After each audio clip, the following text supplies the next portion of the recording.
आज के टाइम पे अपने माँ बाप से किस तरीके से नज़र मिला पाएंगे, कि क्या जवाब देंगे कि जो उन्होंने इतने एफर्ट्स डाले, सब चीज़ें छोड़ दी, अपना सोशल इंटरेक्शन छोड़ दिया, वो सब किस लिए था?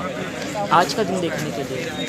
इस सरकार को हमने वोट किस लिए दिया? आज का दिन देखने के लिए। क्या मेडिकल प्रोफेशन ऐसे नोबल प्रोफेशन में जिसमें हम हैं, जहाँ पर हमारा हक बनता है कि हर पेशेंट को, हमारे पास जो भी आ रहा है, एक नागरिक जो आ रहा है, उसको हम ठीक करके भेजें, लेकिन आज के समय में सरकार हमें इस चीज़ से रोक रही है। सरकार जनता का भी हक छीन रही है एक अच्छे चिकित्सक से अपना इलाज कराने का।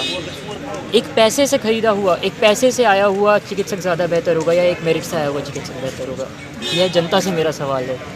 ये बताइए कि ये स्टेट की सीट्स हैं, 250 सीट्स हैं हर बैच में, बाकी कॉलेजेस की मिला के 710 गवर्नमेंट सीट्स हैं, इन पे स्टेट के बच्चों का हक है, लेकिन यहाँ पर इतनी ज़्यादा फ़ीस बढ़ाई जा रही है कि जो स्टेट के बच्चे हैं वो दूसरे राज्यों में भाग रहे हैं, दूसरे राज्यों के कॉलेजेस को उठा रहे हैं, यहाँ की सीट्स खाली जा रही हैं। ऑल इंडिया कोटा में यहाँ पर 250 में से 37 सीट्स रिजर्व हैं PGIMS रोहतक में, उसमें से उन 37 सीट्स में से यहाँ पर केवल 3 बच्चों ने यहाँ पर सीट उठाई है।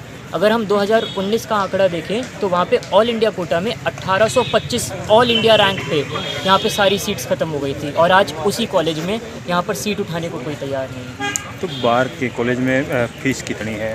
बाहर के कॉलेजेस में अगर हम देखें सर, तो फ़ीस का स्ट्रक्चर बहुत ही मिनिमम है। अगर यूपी में देखें तो वहाँ पे कॉलेजेस की फ़ीस 20 से 30 हज़ार।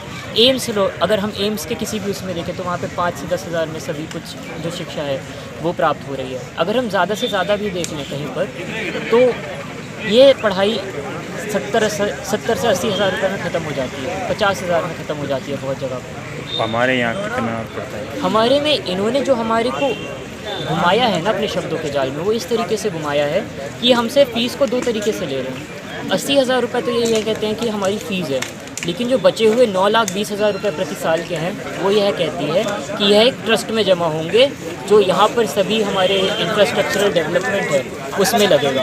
लेकिन ये पैसा लेना बिल्कुल ही गैर कानूनी है। एक कैपिटेशन फ़ीस नाम की चीज़ है जो सुप्रीम कोर्ट बैन मानती है, उस चीज़ की तरह इसको वसूल कर रही है।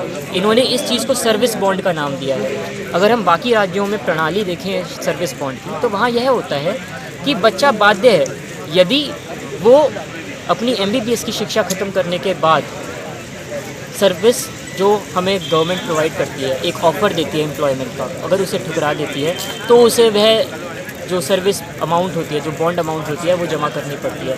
परंतु यहाँ पर हरियाणा में सरकार क्या कहती है कि यह जो आपकी बॉन्ड अमाउंट है, यह आप पहले ही एडमिशन से पहले जमा करें। यह बिल्कुल ही गैर कानूनी मानते हैं हम, और यह शिक्षा, एक अच्छी शिक्षा के विरुद्ध मानते हैं।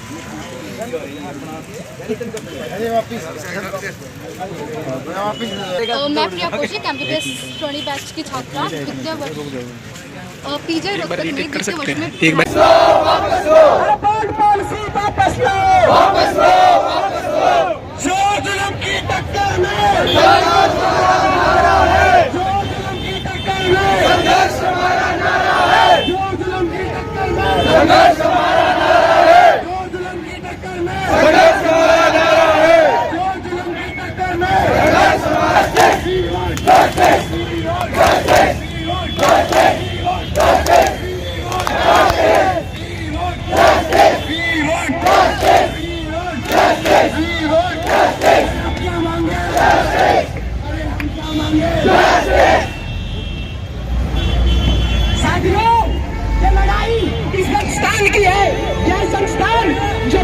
पड़ेगी।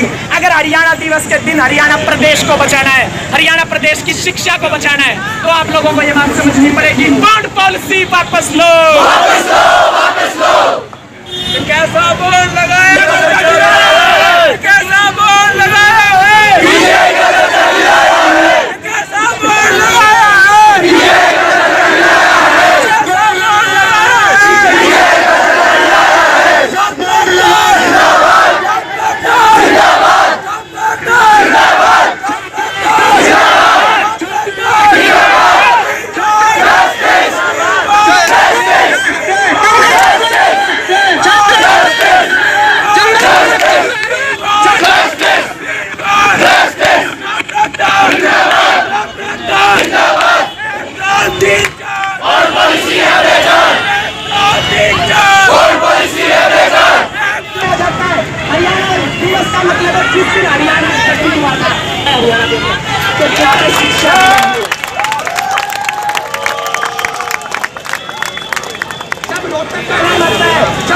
का नाम आता है तो ये कहते हैं कि तो हम जो यहाँ पे सब 20 और 21 बैच के बच्चे इकट्ठे हुए हैं, ये हम लोग सरकार की एक नीति लागू की गई है उसके खिलाफ खड़े हुए हैं, जिसके अंदर वो हमसे एडमिशन के टाइम पे ही पैसे मांग रही है।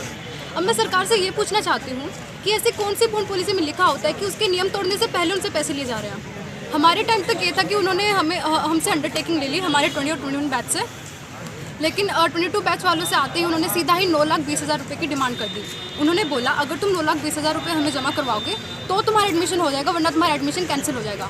मतलब वो बच्चा इतनी मेहनत करके 4-5 साल कोचिंग पे लगा के इतना पैसा फूक के यहाँ पे आ रहा है और उनके साथ इतना गंदा व्यवहार किया जा रहा है कि एक पैसे के बलबूते के ऊपर उसका एडमिशन हो रहा है। और इससे हमारे पीजीआई में सोचते की रैंक भी इतनी ज़्यादा गिरी है। जिस पीजीआई जिस मेरिट के लिए जाना चाहता था, उसके बच्चों के लिए जाना चाहता था, आज वो बच्चे ही नहीं रहे हैं। वो सारी मेरिट कितनी ज़्यादा गिर चुकी है। आज पीजीआई से पहले बॉन्ड का नाम आता है। एकदम हमारे साथ कैदियों जैसा व्यवहार किया जा रहा है और सरकार इस चीज़ के ऊपर मानने के लिए बिल्कुल भी तैयार नहीं है। इतने ज़्यादा पैसे कोई एडमिशन के टाइम पे कैसे ला सकता है? और 15 दिन का उनको ऐसा टाइम दिया गया कि 15 दिन के अंदर तुम इतने सारे पैसे जमा करवाओ। हमारे टाइम पे एक अंडरटेकिंग ले ली गई थी, लेकिन अंडरटेकिंग का भी क्या फ़ायदा है? इतनी छोटी सी उम्र में हम लोग कर्ज के नीचे से दब जाएंगे तो क्या हमसे वो हेल्थ सेक्टर सुधारने के लिए जितनी हमें शिक्षा चाहिए उतने हम फ्री माइंड से कर पाएंगे? हमारे दिमाग पे 24 घंटे एक ही चीज़ रहती है कि हमारे ऊपर लोन चल रहा है, हमारे ऊपर इंटरेस्ट चल रहा है, हमारे माँ बाप इतने पैसे देने के लायक नहीं है। मैं खुद एक बहुत गरीब परिवार से संबंध रखती हूँ। मेरे खुद के परिवार की सालाना शायद 15-20 लाख ऐसे होंगी, लेकिन पर महीने भी बहुत ही ज़्यादा से कम रकम होगी। तो किस तरह से उस